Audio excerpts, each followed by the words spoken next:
Assalamualaikum students, I am your biology teacher from Junagadh Med Secondary School. Students, human digestive system का हमारा जो next topic है वो है स्टमक। अब हम स्टमक का सबसे पहले तो इसकी लोकेशन पढ़ेंगे कि स्टमक एक जे शेप्ड ऑर्गन है, हमारी बॉडी का एक मसल से बना हुआ एक बैग है जो फूड को अपने अंदर स्टोर करता है और थोड़ी बहुत उसकी डाइजेशन करता है। स्टमक की अगर बात की जाए तो ये हमारी बॉडी में अपर लेफ्ट साइड पर पाया जाता है और ये डायफ्राम के नीचे होता है। अब डायफ्राम क्या है? डायफ्राम एक मसल है जो हार्ट और लंग्स के नीचे पाया जाता है। ये एक मसल ये आपको नजर आ रहा होगा, ये डायफ्राम है। ये हमारी चेस्ट कैविटी को एब्डोमेन से सेपरेट करता है और ड्यूरिंग इनहेलेशन और एक्सहेलेशन के प्रोसेस में बहुत अहम किरदार अदा करता है ये। उसके अलावा हम बात करते हैं स्टमक की मॉर्फोलॉजी की तरफ। तो स्टमक की जो मॉर्फोलॉजी है उसमें देखा जाए तो स्टमक के पास दो ओपनिंग्स होती हैं, एक ऊपर ओपनिंग होती है रिंग शेप और एक नीचे होती है। एक ये ओपनिंग है और ये एक ओपनिंग। ऊपर वाली जो ओपनिंग है, टॉप वाले रिंग स्ट्रक्चर जो ओपनिंग है उसे एसोफेग कार्डिक स्फिंक्टर कहा जाता है और ये बेसिकली जो है एसोफेगस और स्टमक के दरमियान पाया जाता है और ये फूड के बैक फ्लो को रोकने के लिए स्फिंक्टर्स जो हैं ये मौजूद हैं। उसके बाद जो नीचे वाला स्टमक और स्मॉल इंटेस्टाइन को जो है जो कनेक्ट करता है जो वो है पाइलोरिक स्फिंक्टर। ठीक है, दोनों का काम सेम ही है कि फूड के बैक फ्लो को प्रिवेंट करना। Cardiac sphincter and pyloric sphincter, ये इसकी। अब हम आगे बात करते हैं जी स्टमक के फंक्शंस की। स्टमक का फंक्शन जो है ये रिस्पॉन्सिबल है, ये जो टॉपिक है ये वाला सेकंड पैराग्राफ, इसमें स्टमक के फंक्शन बताए गए हैं। स्टमक जो है मैकेनिकल और थोड़ी बहुत केमिकल डाइजेशन भी करता है, अपने अंदर फूड को स्टोर करता है फॉर 3 to 4 आवर्स। इसकी जो वॉल्स हैं वो थिक स्मूथ मसल से मिलकर बनी हुई हैं। ठीक है, और इसके वॉल्स जो है वो बहुत सख्ती से, बहुत जल्दी से, इंटेंसली रिगरसली जो है कॉन्ट्रैक्ट।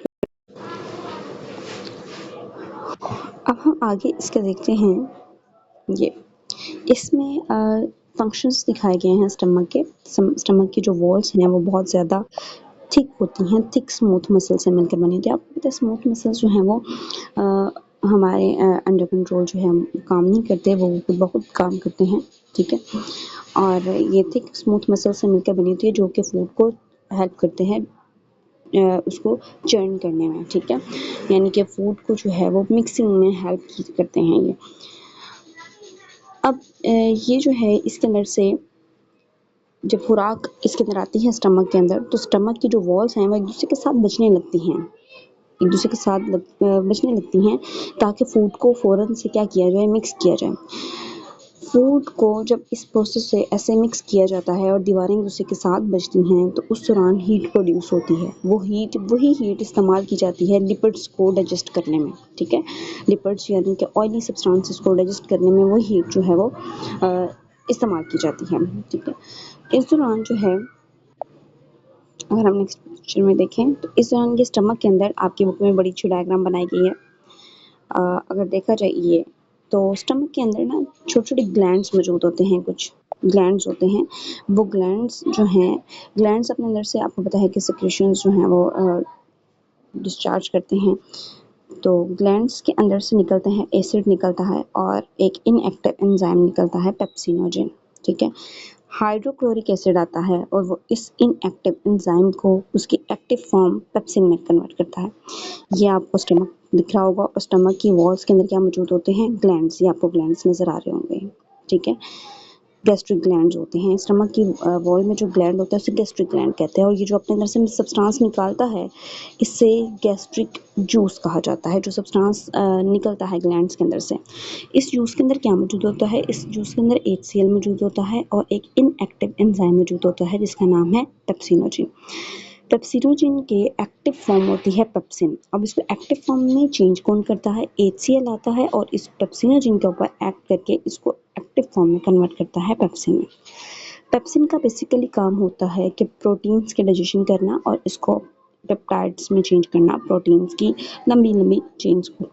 और HCl का काम होता है कि कोई भी जो हार्मफुल सब्सटेंसेस या कोई भी पैथोजन अगर आ गया तो फूड के अंदर, तो उसको किल करना। इसी के साथ हम चलते हैं नेक्स्ट। अब इसको देखते हैं कि फूड जो है इस जिसको स्टमक में डाइजेशन कैसे होती है, फूड एंटर होती है स्टमक के अंदर।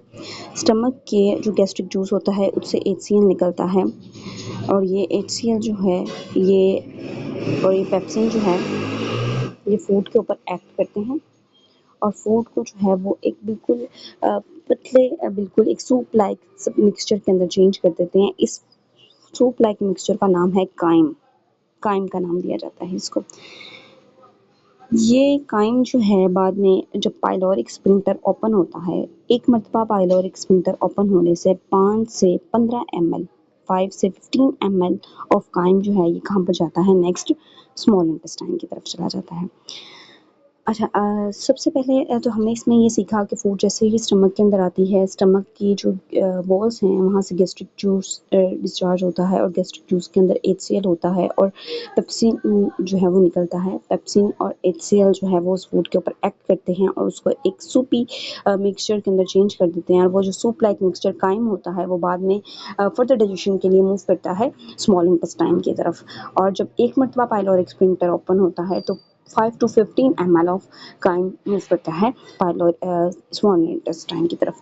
अब यहाँ पर एक बॉक्स दिया गया है, इसमें ये बात की गई है कि आपका जो स्टमक की वॉल्स हैं ज़ाहिर है एसिड निकल रहा है और एसिड तो किसी भी चीज़ को जो है वो डिसॉल्व कर सकता है। तो स्टमक की वॉल के ऊपर ना म्यूकस की मोटी तह होती है। ये म्यूकस की मोटी तह जो है ये HCl को वर्क नहीं करने देती। HCl को जो है वो इफेक्ट को जो है वो नहीं करती, काम नहीं करने देती जिसकी वजह से स्टमक की जो वॉल्स है वो डिसॉल्व नहीं हो जाती। ठीक है, वो एसिडिक इफेक्ट से जो है प्रोटेक्टेड रहती। तो स्टूडेंट्स ये आपका टॉपिक था। आपने इसको अच्छे से मेमोराइज कर लेना है। किसी भी चीज़ की समझ ना आए तो आपने पूछ लेना है।